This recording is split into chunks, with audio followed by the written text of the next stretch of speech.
morning, everybody. Nice to see you. Oh, I like that. My name is Lauren Silver, and I'm the Vice President of Education here at the Commonwealth Club, and I am very happy to welcome you all here today. For those of you who don't know the Commonwealth Club, or who have never been here before, we are the oldest and the largest nonpartisan public affairs forum in the U.S. We were founded in 1903, which means that 2023 is our 120th anniversary. Ooh. Every year, we host hundreds of programs. You probably saw some of the slides with leaders and influencers talking about many different topics, ranging from politics to education, climate to social justice, entertainment, culture, including pop culture, and more. We have lots of options for students and for educators, including low-cost memberships and free tickets to some of our programs. And every June, high school and college graduates can get a one-year membership for free. If you want to learn more about any of this, please visit our website, which is commonwealthclub.org. Creating Citizens is the Commonwealth Club's civics education initiative, building on foundational values of civility, mutual respect, and informed action. Creating Citizens engages young people and adults in meaningful civil dialogue about important contemporary issues, so that we can all become active, informed participants in our shared democracy. We are grateful, thank you, applause for that is really good. We are grateful to the Correct Foundation for their generous support of Creating Citizens and for their dedication to improving the quality of civics education in California and beyond. So we're excited to get started, but before we do, please be aware that we are recording this program for video and for audio. So please silence all phones, watches, and any other devices that might make noise that we would otherwise be able to hear on the recording. While you do that, this is our plan for the day. We're going to start with a conversation between two incredible speakers who I'm going to introduce you to in just a moment. And they're going to be speaking together on stage until about 11. During the last 15 to 20 minutes of the conversation, you're going to have a chance to ask questions. You will have found question cards and pens on your seats, and you can use these during the program to write down your questions. Our moderator will tell you when it's about time for the Q&A, and at that time, you can line up at the mic, which is on that side, and get ready to ask questions. We may not be able to get to all of them. We really like to see the questions that people have for our speakers. So even if you don't get a chance to ask your question today, we would really appreciate it if you would offer to share your question cards with us. There will be somebody who will go around collecting them after the conversation, and not a requirement, but we'd really appreciate it. We'd like to see them. After the speaker program, we're going to take a short break. After the break, you'll come back to your seats where you're sitting now, and we'll give you instructions for the next activities, which will take place until about noon, and then we'll have lunch, and we'll wrap up at 1. So, to get us started, let me introduce you to our speakers. We are extremely fortunate to have California's Secretary of State, Shirley Weber, with us today. Secretary Weber has served in her position since January 2021. She is California's first Black Secretary of State and only the 5th African American to serve as a state constitutional officer in California's 170-year history. Although her family came to California when she was young, Secretary Weber cites her family's experience in the Jim Crow South before they moved as a driving force in her legislative work and her activism. She's fought to secure and expand civil rights for all Californians, including restoring voting rights for individuals who have completed their prison terms. Before her appointment as Secretary of State, Secretary Weber served as a state assembly member and as a member and a chair of the San Diego Unified School District. Secretary Weber is also a professor emerita of Africana Studies at San Diego State University, where she's taught for 40 years. Secretary Weber will be joined by Annalise Finney. Annalise is a reporter and a producer for KQED News, where she covers reparations programs and daily news on the weekends. Prior to her work as a journalist, Annalise worked as a criminal defense investigator, representing people on California's death row and people accused of crimes in the Bronx in New York. She was born and raised in the East Bay and holds a BA in Urban Studies from Barnard College. One last note. As you may all know, and I hope you do, today is International Women's Day. What you may not also know is that it is the third day of the first ever National Civic Learning Week, which is a week full of events, gatherings like this one, all meant to highlight the importance of civic education for a strong democracy. We can think of no better way to celebrate both of these important events than by bringing together these amazing speakers and all of you for a day of civil dialogue. So please join me in welcoming Secretary of State Shirley Weber and Annalise Finney to the stage and enjoy the program.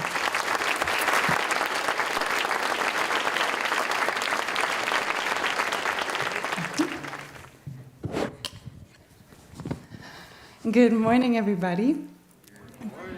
Thank you all for being with us. Yes, it is bright. I'm very excited to be here with you all and also with Secretary Weber. Thank you for the invitation to come. I really appreciate it. It's nice seeing young faces, but it's great to be here with you. Thank you for the invitation. So to get started, I think we're going to start with a kind of basic question. But Secretary Weber, you are one of the most powerful people in California's government. But I'm not sure that everybody knows what the Secretary of State does. So can you break it down for us? Wow. Well, the Office of the Secretary of State is one of the 8 constitutional offices in California. There are 8 of us. There's a governor at the top, lieutenant governor, and then there's a Secretary of State. So that's kind of the order of succession if something were to happen to the governor, whatever. It's an office that has, we have about 600 employees. We handle all elections in the state of California. We are responsible for the free and fair elections that happen in California. We implement all the legislation that has to do with elections. So most secretaries of state, particularly in state offices, are known for administering elections. We also have we're responsible for all businesses in California. So all of the businesses actually file their documents with the Secretary of State. As well as nonprofits do. So we handle all of those affairs for the businesses in terms of filing. So California has a huge number of businesses, and they all file with the Secretary of State. So you can be able to go to the Secretary of State's website and find any business that's legitimate in California. In addition to those things, we also, which I think is really exciting, we're responsible for California Archives. The Archives is one of the oldest offices in California's history. So any history in California, all of our bills that have been passed, all of the legislation that has been passed, is all in the California Archives. People give us the oldest Bible in California that's 400 and some years old, whatever it may be. All of those things are part of California's history. So that having been said, archives are in our office. So you can also go on Archives, our website, and see all of the collections and things that are taped and recorded and materials. Really an exciting place if you ever want to find out something about your history or a portion of your city or how it was organized. You go to the California Archives. So we have an archive that's really large. We handle also all of the things that deal with campaigns. So we have, in addition to the elections, we deal with all the campaigns in terms of people filing for office, running for office, any conflict that exists between candidates or who filed enough and didn't file enough. Secretary of State's office is involved with that. We have about 18 lawyers who do nothing but represent us in lawsuits and various other cases that which we're forever being sued by somebody because obviously now elections are very political. So it's a huge operation. It's one of the major operations that interfaces almost with everybody in California. And so as a result, it is an elected position. It's not an appointed position. So you run for office and you can serve up to 8 years as Secretary of State. So when you wake up every morning, what is it that keeps you returning to this work? Or what's the most important part of it to you? Well, I think it took me a while when I was asked. I was appointed as Secretary of State before I ran because the person who was Secretary of State became my senator. And it took me a while to decide if this was some work that I wanted to do. And I decided it was mainly because of the fact that it dealt with elections. And at the time, that's when all the election stuff was happening in California in 2020 when I was nominated by the governor. all the things about, is our elections fair? Did somebody steal the election? You know, trying to make the count by hand and all the audits that took place, as well as the fact that we had basically not re-upped our Voting Rights Act of 1965. Normally, we would just have that roll over in Congress and it'd be done again. We had gotten to a point where people didn't want to deal with voting rights. The Voting Rights Act of 1965 that ensured fairness and transparency. And we had people questioning our voting system and the democracy that we have. And I realized at that point, I was in the assembly that, you're going to need somebody who's unafraid to do that. And I have a reputation of not being very afraid, okay? The legislation that I've done concerning police force and all those other things in reparations says this is probably a woman who's not that afraid. And so the governor knew that we needed someone who would stand up for the right to vote. And plus the fact that I come out of a sharecropping experience in Arkansas, I hope you understand that. If you don't, I can always answer and tell you what it is. But my parents were victims of tremendous discrimination. My grandparents never got a chance to vote in the United States. They died before the 1965 Voting Rights Act. Even though they had the right to vote, they were intimidated so that no one would ever register to vote. And so my grandparents never voted in this country, and my father and mother only got a chance to vote when they were in their late 30s. So I come out of a tradition and understanding of how powerful it is to vote, and my parents and grandparents were denied the right to vote. So I thought, what a unique opportunity for the daughter of a sharecropper who fought for issues throughout the South to be in a position to basically ensure that 40 million Californians had the right to vote. So I wonder, everybody kind of comes into their understanding of voting at a different time in their life, and you just described a little bit of your family history with voting. I wonder if you can describe some of your earliest memories of voting. You know, because my parents came from Hope, Arkansas. They were sharecroppers and all that whole discriminatory practice. They were very adamant about voting. So as a child, I grew up knowing that voting was very important. And it became so important that at one point, my house, our home in Los Angeles, was a voting place. My living room, the living room in our house was the polling place for the neighborhood, because there wasn't a center nearby and there wasn't a library nearby in South Central LA. And my mother had kind of volunteered and worked on the polls during every election because she really wanted to make sure people voted. That when they didn't have a place to vote, she volunteered our home. So you can imagine as a kid that, you're in middle school when my mother did this, that, your dad is taking all the furniture out the living room, and he and my brother are putting up these polling places in our living room, and I'm being told that, tomorrow's election day, so come down the driveway and come in the back of the house. Do not come through the front living room where people are taking care of the business of voting. So I grew up with this image that this is so important, it just completely interrupted all of our lives. And we learned very early, all of my sisters and brothers, and there are 8 of us, that you register to vote and you vote in every election, no matter how large or how small. And we still have that tradition in our family. So I grew up with this image of voting, and my parents telling me that voting was very important. They told me 2 things was important. 1, go to school, get a great education, because they were denied. My dad was denied an opportunity to go to school. So as a result, he said, you need to get an education so that you can improve yourself and defend yourself. But he also said you need to vote, because even if you get wealth, because he saw this every day in Arkansas, somebody can create a law, create a rule, and take all your property, take everything away, and you have no rights at all. So he felt very strongly about education and voting. Those are the 2 things that he drilled into us every day. Not to get rich, not to do those things, but to get a good education and to vote. And that speaks a little bit to your career before politics. I wonder if you can tell us a little bit about what you did before you joined local government and then state government, and why you did that. Because my father was so adamant about us going to school, and there were 8 of us, and all of my sisters and brothers, at that time, and many of them in the 50s and the 60s didn't, people didn't graduate from high school. Some of them did, but a lot of them didn't. They dropped out and did various things so they could get employed. All of us, my dad was very adamant about, we all had to go to college. Not go to college, we all had to go to high school, and we all had to graduate. And my father worked a kind of a job that didn't give you time off. Like you could say, well, my kid's graduating, I want to take a couple of hours off. No, you had to lose pay. So my dad lost a half-day pay for every graduation of his 8 kids. And that was the only time he ever took off. He wasn't sick or anything else, and he worked 30-some-odd years in this factory. But he took off for every graduation because it was that important. So education was kind of ingrained in me, and I knew from day one, somehow or another, that I wanted to be a teacher. And so I thought I was going to be a kindergarten teacher.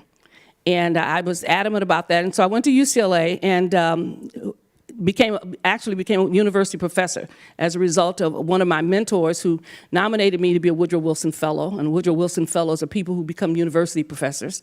And so I got that fellowship, and I ended up getting my bachelor's and my master's and my PhD by the time I was 26. But I became a professor at San Diego State at 23. And they were in the process of developing Africana studies and Chicano studies and Native American studies, and eventually did women's studies. And I became a part of that legacy of developing Black studies at San Diego State University. I had strong faculty members, strong support, and I fought some tremendous battles for ethnic studies. And I spent 40 years as a university professor. I was also on the school board in San Diego, and was politically involved in things, but I was adamant about my work at San Diego State University and the fact that every student needs to be engaged with some level of ethnic studies. And so I became a professor, full professor at San Diego State, and became one of the founders of the Africana Studies Department and served there for 40 years. So I really believe in education. My dad drilled that in me, and once that became who I was, I just knew from day one I was going to be a teacher. I love teaching. I love working with people who want to learn.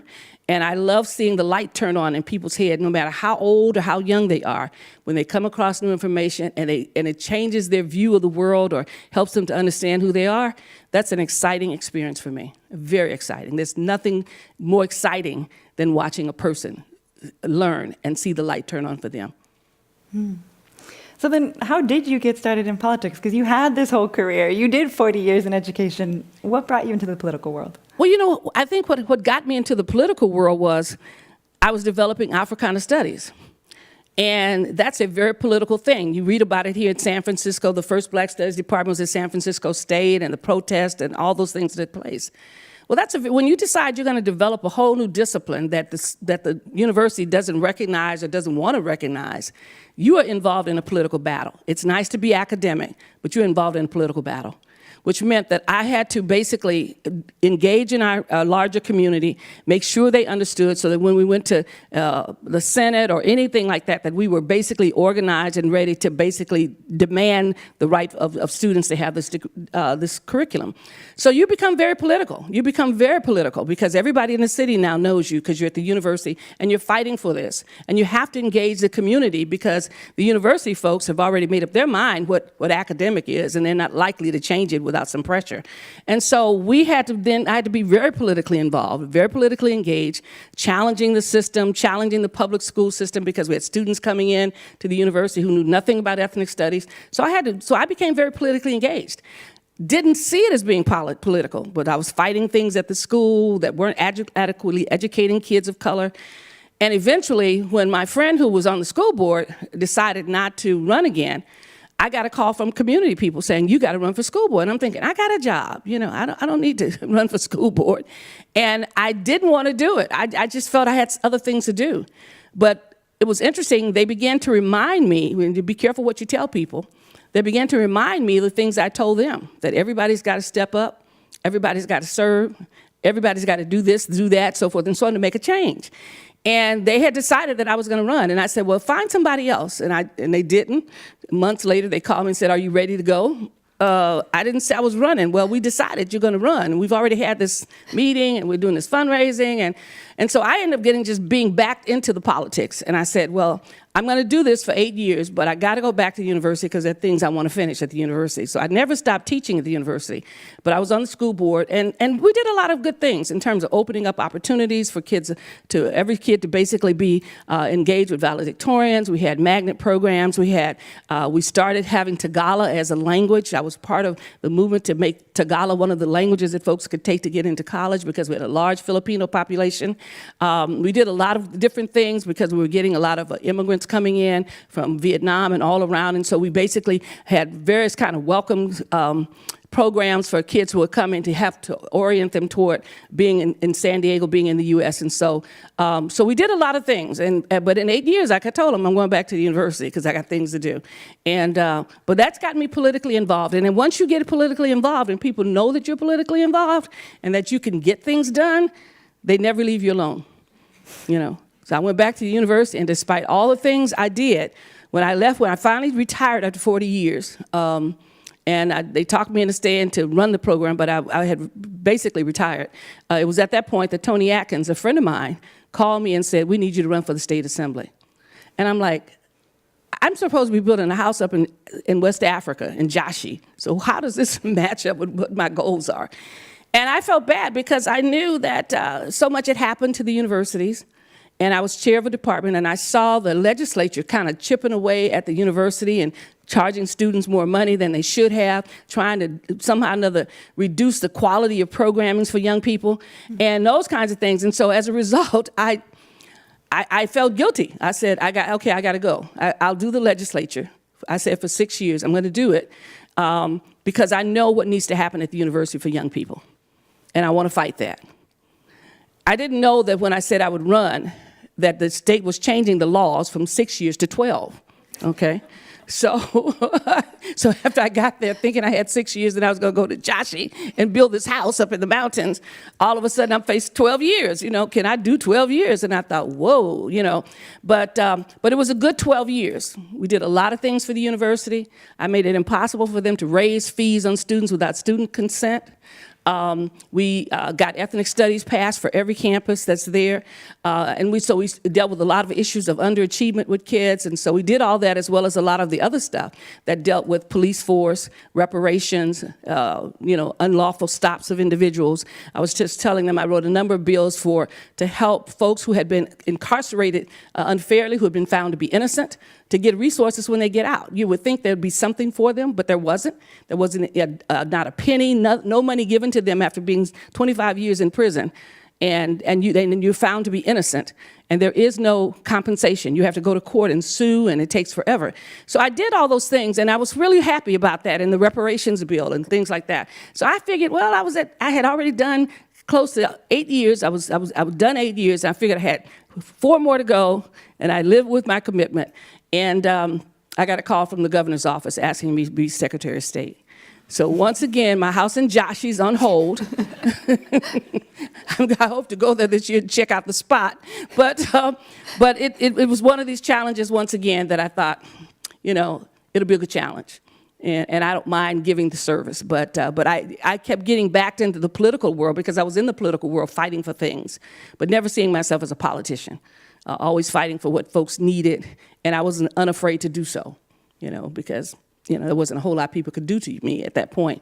But that's how I got into politics, really, because I kept believing that you're supposed to say something, that if something's going wrong, you have a responsibility to try to correct it if you can. And to not do that would really drive me crazy, to have things happen. And I know that I could make it better, and I didn't. So I'm curious about that transition, that move from being an advocate who's pushing elected officials to then being an elected official. What did you notice about the difference between what it felt like to be an advocate and then to be a politician? I'm in a strange place, I think, in my life where I'm always an advocate. I don't believe in politicians that much. I remember when I was in middle school, I tell people there was this teacher who's talking about civic stuff. And he said there are 2 kinds of, elected officials. There's a politician, and then there's a statesman. And they told us the difference. And I resolved at that point I'll never be a politician, because a politician will do whatever's necessary that the wind is blowing to maintain their position and keep themselves being elected. I won't do that. I won't do that. And in fact, people used to call me and say, well, how are you doing? Or do you like being a politician? Do you like being an elected official?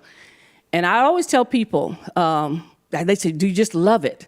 And I said, I will never love it, because when you love something, you will do anything to keep it. And they go, oh. I said, and I won't do anything to remain elected. I'm going to do my job. I'm going to do it well. I'm going to represent the people.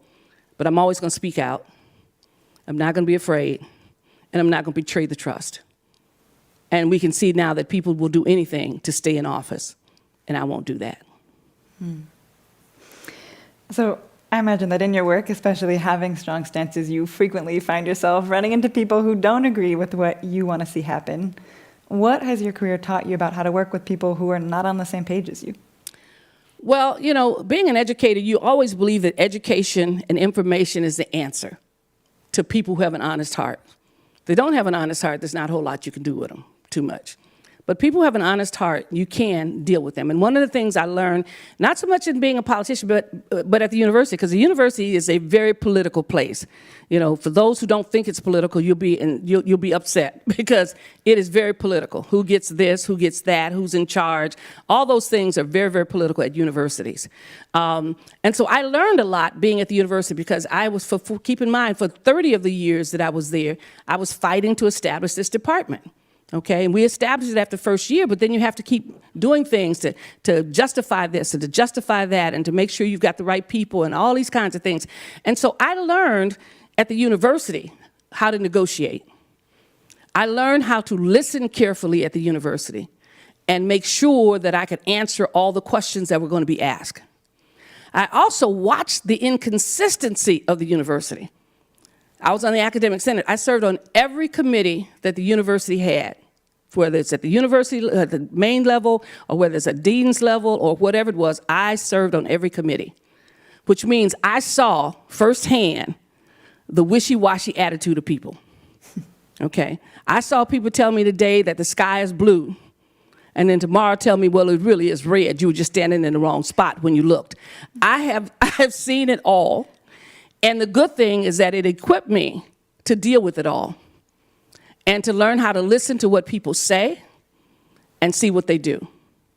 So coming into the legislature, even at the school board, I learned very quickly how to get 5 votes. Even though somebody says, you only have to count to 3. You get 3 and you got the deal done. Well, I knew from being in the Senate and working with people that if you're 5 of you and you only count to 3 and you get 3 of them, you got 2 people who have the potential to constantly stand around and complain, and the least little thing go wrong, throw rocks. If I could get you to join me in this 5, then you will not only be a supporter, but you will also help to correct the errors that might exist in the program. And so I always work to get 5. I would ask a person, well, why won't you vote for this? I remember asking one guy, why won't you vote for this? He says, well, I'm not going to vote for it because you don't have a system that comes back and assesses this program in a year to make sure it's doing well. I said, well, we'll add that. That's not a big deal. We'll add it. And we added it, and he voted with it. Because I knew if I had all 5 of them voting with this thing, they were then going to be committed to it and supportive of it. And so I wasn't going to do the political thing, just get 3 votes. I wanted 5 votes, okay, on every program we had. And if you couldn't vote with me, then I'd ask you to tell me why. And sometimes you couldn't because you had this community that was different and was refusing to participate. And they said, but understand, I'm not going to fight against you. I'm not going to speak against you. I just personally can't vote for it. But I know you got 4 votes. So I said, okay, fine. I'll let the person go by. But I didn't want to have issues that I could resolve on the table. So I learned very quickly that it's extremely important to get the consensus, if you can, of everybody in the room, to put them on record in terms of what they believe in and to get their vote. And so I generally would talk to everybody in a meeting. I learned very quickly how to negotiate. When some of the most difficult bills I did, one of them was the one using lethal force to make sure that police officers did not use force unless it was absolutely necessary. And not because they found it convenient, but because it was necessary to save their life or somebody else's life. It sounds like a simple concept, but it was very complicated. I had worked my members of the assembly so much in terms of over the years that when that bill came up, those who couldn't vote with me told me exactly why, because of their community, but they say, I'm going to abstain, I'm not going to vote against it. And what happened was when people were trying to denigrate me and say, well, listen, you know, she refuses to talk to people, she's arrogant, she won't do this, won't do that. It was interesting that my colleagues in the assembly would say, that is not her. You need to go back and talk to her again, because she told us she called your office and you refused to meet with her. They believed me over the lobbyist. And so I realized at that point that you learn to work with people when you be honest with them. You can basically you can build on their trust if you get their trust. And I have lots of friends who are on the other side of the aisle who voted with me on many major bills because I told them the truth. And they knew that if I said that that's exactly what I was going to do, and I wasn't going to betray it by doing something else later on. So you become this kind of person that's able to do these things because you have the trust of the people, you have the honesty of the individuals, and you work hard to make sure that your reputation as an elected official is unblemished. So one of the things that you've worked on recently is passing the first in the nation reparations bill. It's a bill that's looking at what it would look like in California to create reparations for Black Californians who can trace their ancestry to people who were enslaved. I wonder if you can tell us a little bit about what reparations are and why you think California needs them. Well, California and the nation does reparations all the time. And, we don't recognize it, but we do it, and we actually do it in the form of reparations. We help give folks who we believe have been harmed by us. We try to repay them. We try to make sure that what they're doing is recognized, and that there's some compensation, and there's some statement that I'm sorry and that wrong has been done. And you try to repair the damage. That's what reparations does. This bill of reparations, started at the end of slavery with the 40 acres and a mule, that no one ever compensated African Americans for their free labor for hundreds of years. There was never any effort to try to give back to them what they had lost. And in fact, at the 40 acres and a mule, when the war ended and that was supposed to have some land and some way for these folks to rebuild their lives because they had been enslaved, they took the money from the 40 acres and a mule and gave it to the slaveholders and said, we're going to give you this because you lost your slaves, so forth. And so this is to compensate you with some money and some land so that, to pay for you owning slaves, to pay for you owning them, not thinking of the tremendous amount of the work that you'd already gotten from them free.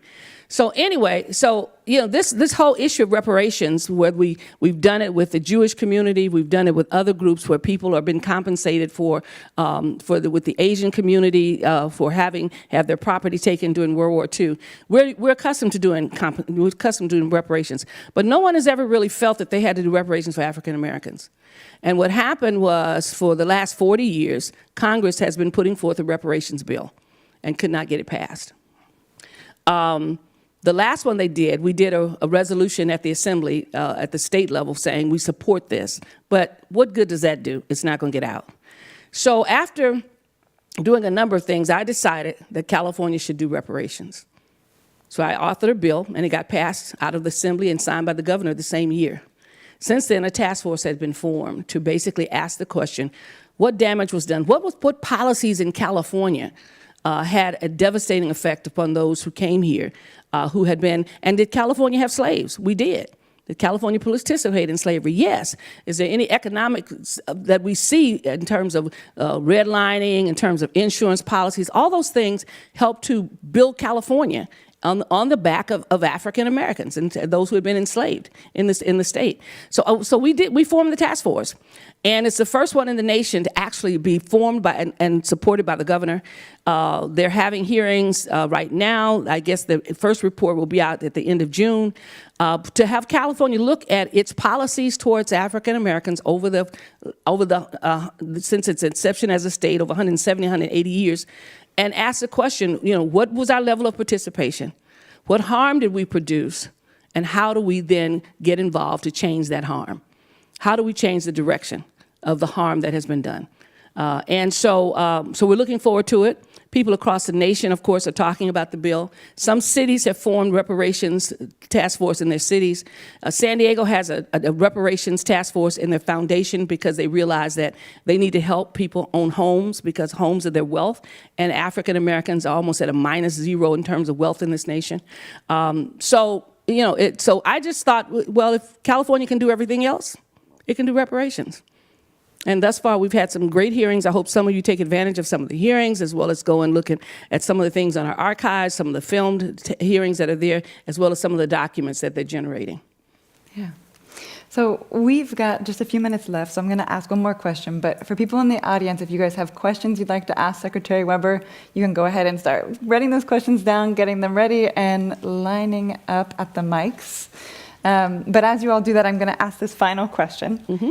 Which is that the reparations proposal, which is supposed to come out at the end of June, which would detail sort of how the state could repair the harm to Black communities who have this connection to enslavement. will come out in June, as I said, but will have to be voted on by lawmakers.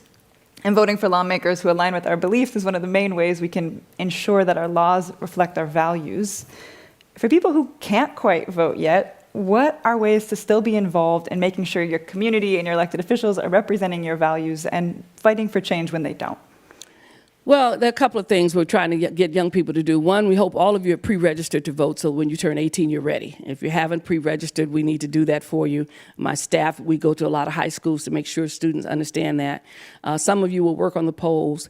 Many of you will have parents who listen to you, who may not pay attention to all the things that happen around them because they're so busy, but they'll pay attention to you because you've taken an interest in a piece of legislation or an idea that needs to be heard.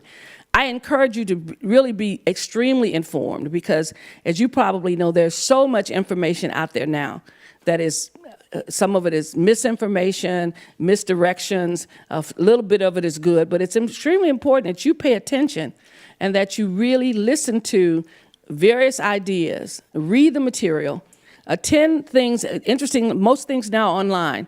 So just being able to go online and learn about reparations or learn about police use of force or whatever it may be is extremely important. Keep in mind also that when things happen and there's a political engagement, there's a political rally, people don't know who voted and who didn't vote. They just know there's a large number standing outside my door.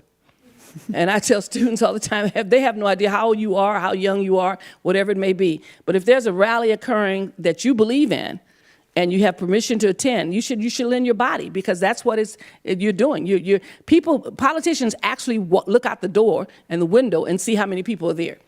They actually pay attention to who shows up at the Capitol and make a statement. And they don't say, oh, voter, no voter, voter, no voter. Because if you take that kind of time, they believe that if you had the right to vote, you would do it.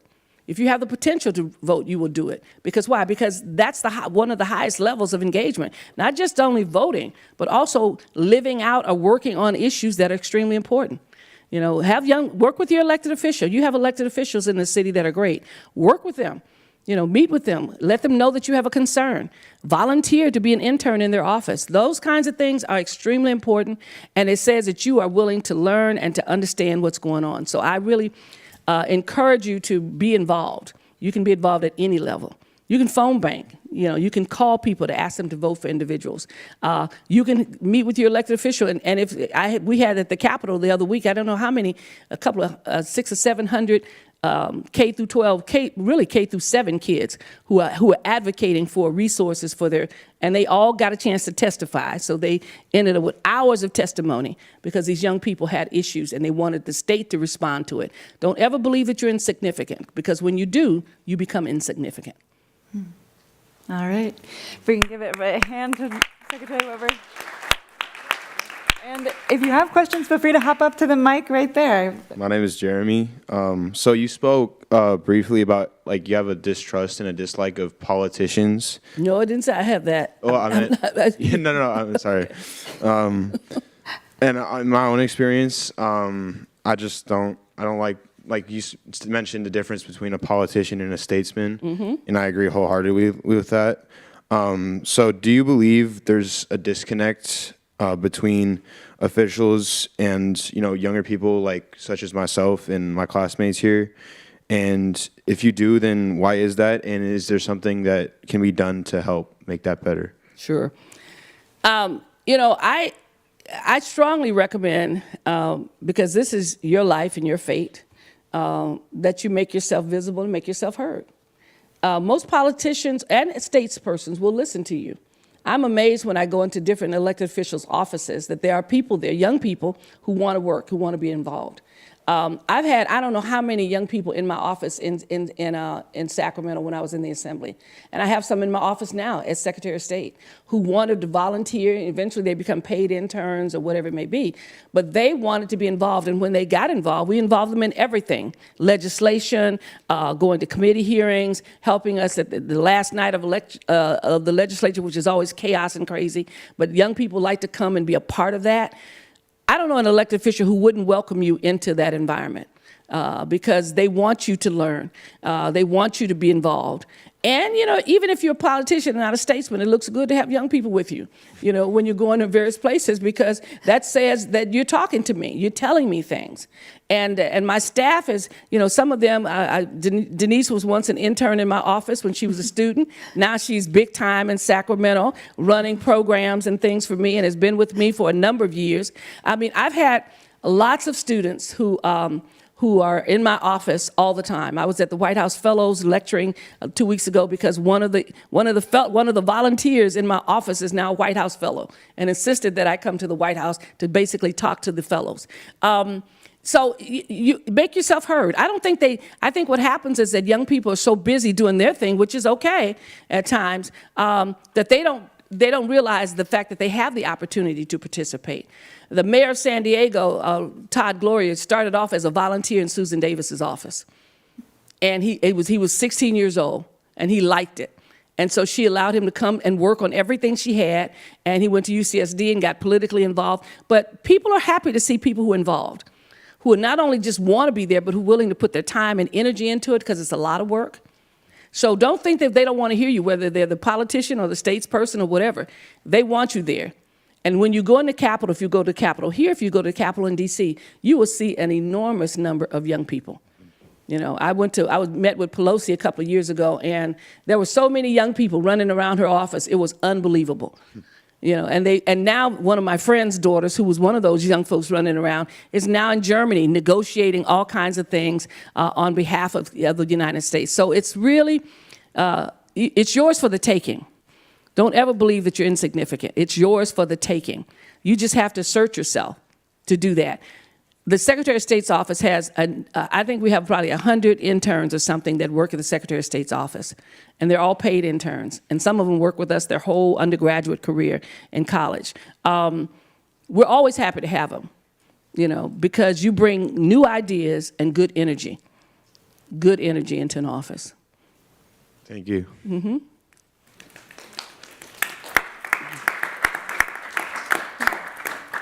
You mentioned towards the end about how voting and how youth should always use their voice for good if they have.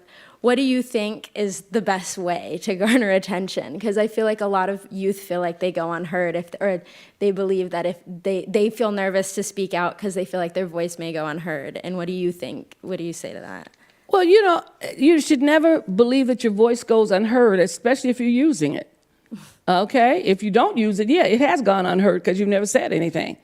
But it is extremely important that you realize that, I can't emphasize enough the importance of the power that you have to change the world.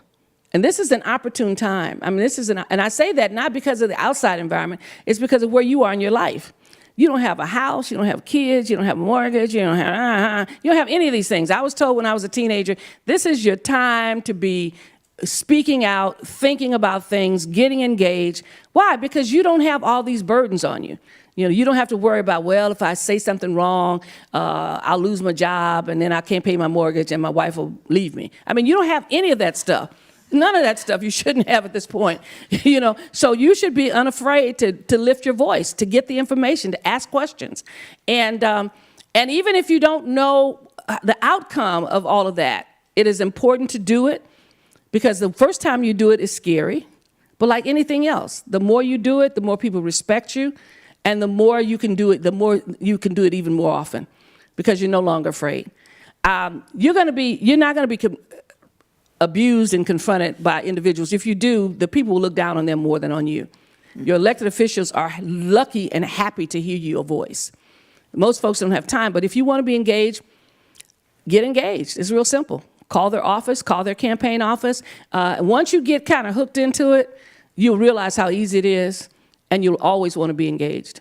You'll always want to be engaged. You'll realize how important your role is in making things happen. When you have a whole lot of students in a lawn at the Capitol, as I've sometimes had, and we're talking about critical issues, the press reports, there was 1,000 people on the lawn talking about reparations or talking about police force or whatever it may be. There's hallways a block with young people sitting and waiting for somebody to show up. I mean, that's extremely important. And so don't underestimate your power. You have tremendous power. Thank you. Mm-hmm.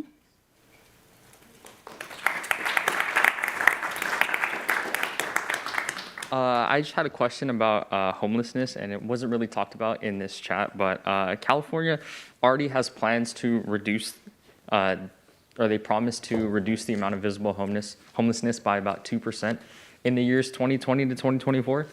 Do you or any of the other elected officials have any plans to further this promise after the year 2024? Well, my understanding is that the governor's promise that you're talking about? Every city has a different set of things. I'm not sure whether or San Francisco, or I was with the mayor of LA yesterday, and she has a whole homeless project program that she's trying to do, and I know the president is doing it. You know, to reduce the homeless population, it has to have the commitment, not of just the homeless, but the people who are housed. You know, and I think that is becoming the reality for us. And I think they will. I think because what's happening is homelessness is everywhere. And it's no longer relegated to certain blocks and certain streets. It's in every community that's there. And California particularly has a tremendous number of homeless folks in every city. And people are very committed to trying to figure it out. To be helped to do that has to be the people of California. Because when you start talking about building houses or small houses or whatever you're going to do, you're going to build them not only in your neighborhood, but in other people's neighborhoods as well, because it's just that serious a problem. I'm optimistic that they will begin to do that because it has become so great that it's the #1 issue on almost every mayor's list. And Los Angeles has a huge number, and that mayor is from day one going in and out of homeless camps and doing things and creating and finding housing for people. But it's going to require the commitment of California.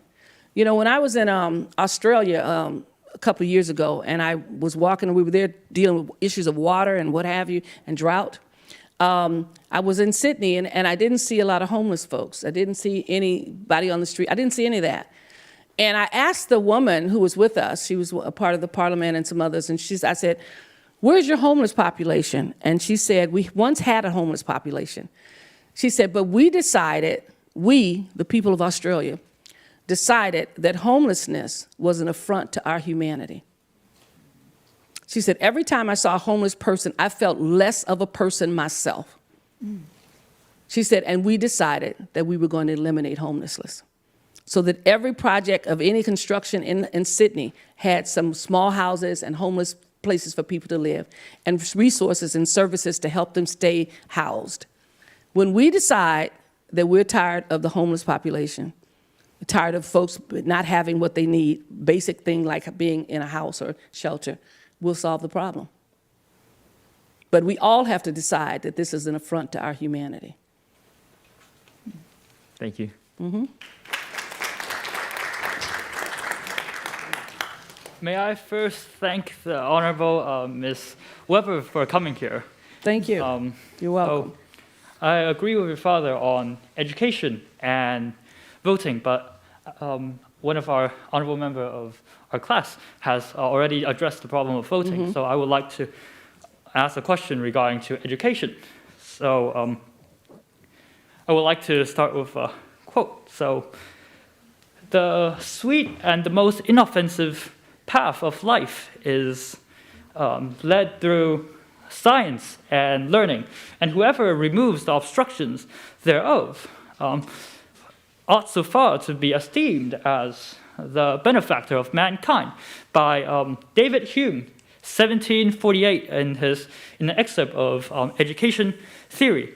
And so I have accentuated the importance of education and what is the obstruction standing our way to education. So my thought to that is the funding. As Ms. Suam, our teacher, has observed to me numerous amount of times, that she wished to renovate her classroom, her curriculum, and to devise new programs and activities for the class, but alas, she lacked funding. Mm-hmm.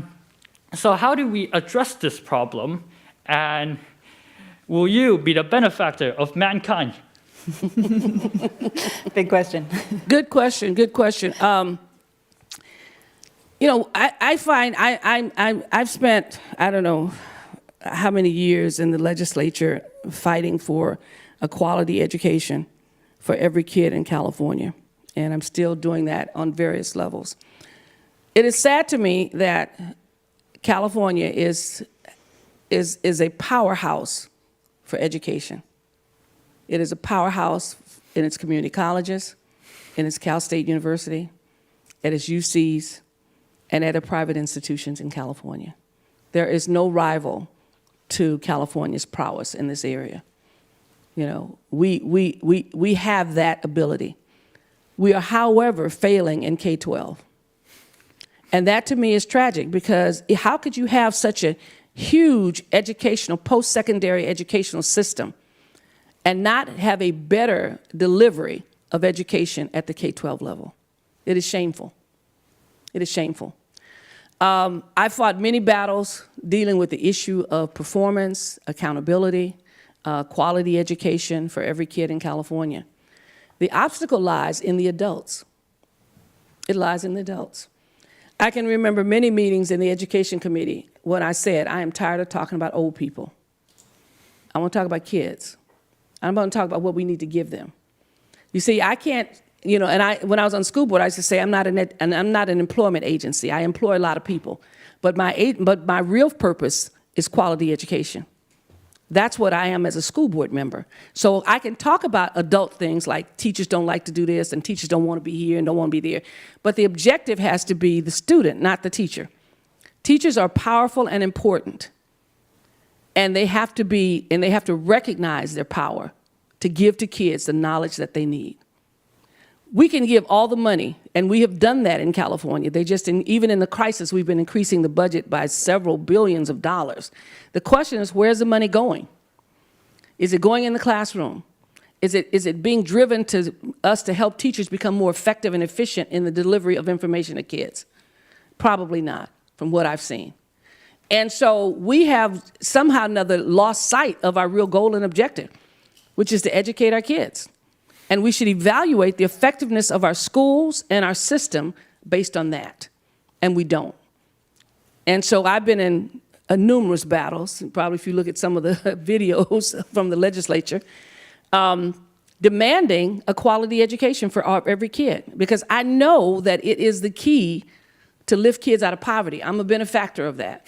You know, being raised in the Pueblos and the projects of Los Angeles, we had amazing teachers in the projects who demanded more of me than anybody else, even though my parents could not have imagined giving me the quality education I had. But we've created the system to do that. But we have not developed the commitment on our own part and held ourselves as educators, as teachers, as administrators. We have not held ourselves accountable for the outcomes. Not just to get kids in a room and make sure that they're all here today, but the question is, are we actually saying to ourselves that if these kids are not doing certain things, that we have failed them and we have failed ourselves, instead of creating these alternative things that we evaluate ourselves by? And so I'm a real advocate for quality education. I fought, you can't even name the battles that I fought, and I'm still on a whole bunch of boards and commissions, even though I'm no longer in the legislature. Because the key to California has always been an education, and it had a wonderful K-12, and now it has been gobbled up by other kinds of things that really have, when you think about it, have very little relevance to kids and learning. And we can educate any kid we choose to. And the fact that we have all of these educational institutions, all these huge universities with, you know, the research is unbelievable, and we fail to do it ourselves, it's tragic. I was in New York. I was invited to a hearing on school attendance and suspensions and expulsions. And I went to this meeting to hear the research, because in California we have a huge issue with suspensions and expulsions and suspending kindergartners and all these kinds of folks, just a horrible situation. And so I go to New York for this special hearing I was invited to be a part of, to hear the researchers. And I was appalled when I walked into the room that day, because the experts were from California. The experts on this issue were in the State Department of Education. I was appalled to see these people that I see every day telling the nation how to deal with suspensions and expulsions, while we have so many suspensions and expulsions of our own. How could you people be experts other than how to have it, but not how to get rid of it? And so I was appalled, but much of it was the politics. Who's in charge? Who gets paid? Who does this? Who does that? If teachers suspending kids and then they do these other kind of informal suspensions so that the kid is not in school but it's not recorded. I mean, just a whole lot of game playing around the fact that we have not adequately educated our kids. And California has the capacity and the ability to do so, but it chooses not to. And so just giving money is one thing. Expanding the base is one thing, but changing the paradigm of teaching and teachers and engagement of young people and all that kind of stuff is extremely important. And those teachers who try to do it and do it well are rewarded by their students appreciating them. But we have to have that for every teacher and every student, period. And our standard has to be clear, quality education. Well said. Thank you. Well, no problem, thank you. I think, unfortunately, that brings us to the end of our time. Thank you guys, thank you so very much for having me here.